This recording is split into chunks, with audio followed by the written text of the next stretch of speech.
السلام علیکم، آپ دیکھ رہے ہو وائس آف انفارمیشن اور میں ہوں نعیم شاہ۔ تذکرہ حضرت موسیٰ علیہ السلام۔ موسیٰ علیہ السلام کی سیریز پر یہ ہماری 13 نمبر ویڈیو ہے۔ اگر آپ دوستوں نے وہ 12 ویڈیو نہیں دیکھی ہے تو ان کا لنک میں ان ویڈیو کی ڈسکرپشن میں ڈال دوں گا، وہ ضرور دیکھیے۔ تو چلیے شروع کرتے ہیں ہم 13 نمبر ویڈیو۔ بلعام بن بعورہ کی شیطانی سوچ۔ کہنے لگا کہ میں تم کو ایک تدبیر بتاتا ہوں جس سے یہ لوگ ہلاک ہو سکتے ہیں۔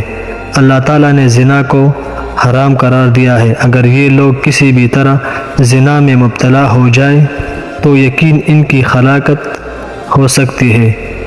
ان کی فوج میں اپنی عورتیں اور خوبصورت لڑکیاں بیچ دو۔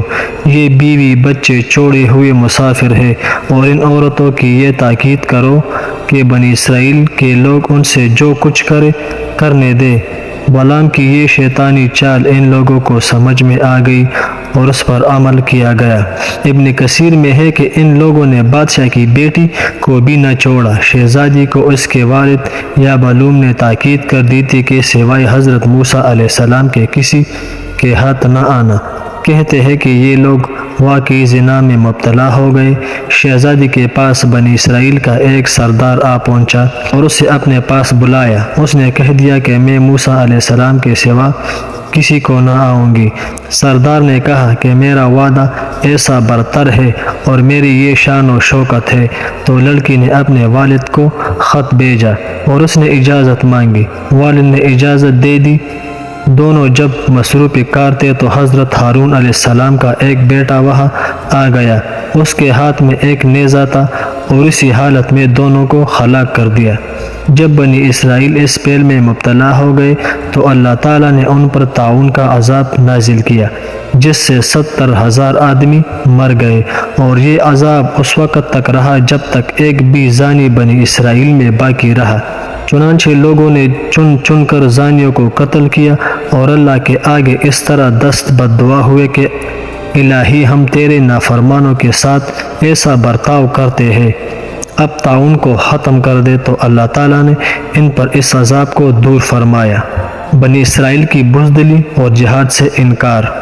حضرت موسیٰ علیہ السلام کے بھیجے ہوئے 12 آدمیوں سے 10 آدمیوں نے حضرت موسیٰ علیہ السلام کی ہدایت پر عمل نہ کیا اور قوم کو عمالقہ کی قوت کے متعلق بڑھ چڑھ کر بتا دیا۔ تو بنی اسرائیل نے جب یہ سنا تو حضرت موسیٰ علیہ السلام کے پاس آ کر جہاد سے انکار کر دیا۔ حالانکہ 2 بزرگ حضرت یوشع بن نون اور حضرت کالب بن یوحنا نے ہر طرح تسلی دی تھی اور ان کا حوصلہ بڑھانے کے لیے ہر تدابیر اختیار کی، لیکن ناکام ہوئے۔ اللہ تعالیٰ ارشاد فرماتا ہے، ترجمہ: ان میں سے 2 آدمی جو اللہ سے ڈرنے والوں میں سے تھے اور ان دونوں پر اللہ نے انعام کیا تھا، انہوں نے کہا کہ تم ان پر حملہ کر کے شہر کے پھاٹک میں داخل ہو جاؤ۔ جب تم اس میں داخل ہو جاؤ گے تو تم ہی غالب رہو گے، اور اللہ پر بھروسہ رکھو اگر تم مومن ہو۔ تفسیر حقانی میں ہے کہ قوم نے ان دونوں بزرگوں پر حملہ کرنا چاہا، لیکن یکا یک عذاب الہی متوجہ ہوا، اور اللہ تعالیٰ نے حضرت موسیٰ علیہ السلام سے فرمایا کہ یہ لوگ کب تک مجھے غصہ دلاتے رہیں گے؟ میں ان پر وبا مسلط کروں گا اور تجھے ایک اور قوم دوں گا۔ تب حضرت موسیٰ علیہ السلام نے اللہ تعالیٰ کے دربار میں عاجزی کی اور گڑ گڑائے، تب غصہ الہی ٹھنڈا ہوا۔ اب بھی بجائے اس کے بات مان لیتے اور جہاد کے لیے تیار ہو جاتے۔ انہوں نے جن الفاظ سے حضرت موسیٰ علیہ السلام کو کوڑا اور چٹا جواب دیا، قرآن نے اس طرح نقل کیا ہے۔ اللہ تعالیٰ ارشاد فرماتا ہے، ترجمہ: انہوں نے کہا کہ اے موسیٰ، ہم کبھی وہاں داخل نہ ہوں گے جب تک وہ لوگ وہاں ہیں، پس تم اور تمہارا اللہ دونوں جا کر لڑو، ہم یہاں بیٹھے ہیں۔ حضرت موسیٰ علیہ السلام کا بد دعا کرنا۔ اس گستاخانہ کلام کو سن کر حضرت موسیٰ علیہ السلام کو بے حد افسوس ہوا اور دربار الہی میں ان الفاظ کے ساتھ بد دعا ہوئی۔ ترجمہ: موسیٰ علیہ السلام نے کہا، اے میرے پروردگار، اپنے اور اپنے بھائی کے سوا کسی پر میرا اختیار نہیں، بس آپ ہمارے اور اس نافرمان قوم کے درمیان جدائی فرما دیجیے۔ دربار الہی میں حضرت موسیٰ علیہ السلام کی دعا قبول ہو گئی۔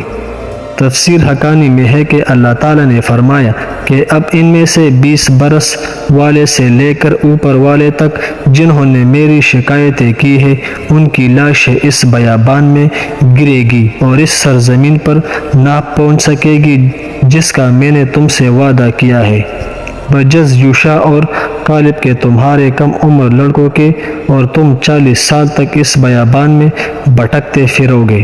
تفسیر کشف الرحمن میں ہے کہ 40 سال تک ان کے گھر واپس جانا نصیب نہ ہوگا اور نہ ملک شام ان کے ساتھ لگے گا، مگر یہ ایک میدان میں سرگردہ اور مارے پھریں گے۔ حضرت موسیٰ علیہ السلام نے اس فیصلے کو سن کر قوم کا انجام معلوم کر کے افسوس کیا۔ اس پر ارشاد ہوا کہ اس فاسق قوم پر افسوس نہ کر۔ چنانچہ ارشاد فرمایا اللہ تعالیٰ نے، ترجمہ: اللہ نے کہا، وہ ملک ان پر 40 سال کے لیے حرام کر دیا گیا ہے، یہ لوگ زمین میں بھٹکتے پھریں گے، پس آپ اس نافرمان قوم پر افسوس نہ کریں۔ چنانچہ ان لوگوں کے کھانے پینے کا بندوبست کر دیا گیا جو پچھلی ویڈیو میں ہم نے بتا دیا تھا۔ اس طویل عرصے میں یہ تمام لوگ ہلاک ہو گئے جنہوں نے جہاد سے انکار کیا تھا اور ان کے اولاد جوان ہو گئے تو اللہ تعالیٰ نے ارض شام کا وعدہ ان سے پورا کیا۔ یہ حضرت موسیٰ علیہ السلام کی سیریز پر ہماری 13 نمبر ویڈیو تھی۔ اگر آپ دوستوں نے میرے چینل کو سبسکرائب نہیں کیا ہے تو چینل کو سبسکرائب کریں اور بیل کے آئیکن کو ضرور پریس کریں۔